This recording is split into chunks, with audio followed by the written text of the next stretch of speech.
Алекс со долна црта Златановски, кој што прашува дали кога си настинат подобро е да се вежба или да се одмара. Алекс, не сум сигурен дали имам одговарано на ова прашање во некоја од изминатите рубрики на прашања и одговори, но како и да е, имам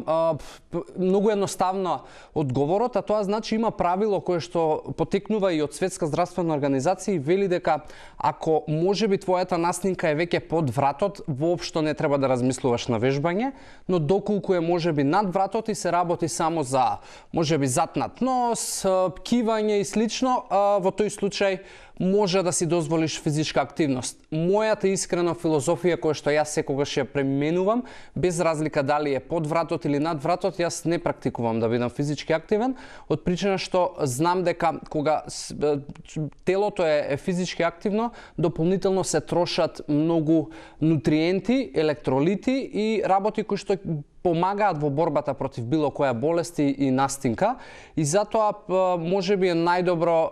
тоа е мојот совет и препорака, можеби е најдобро да мируваш во тие денови и воопшто да не бидеш физички активен, за да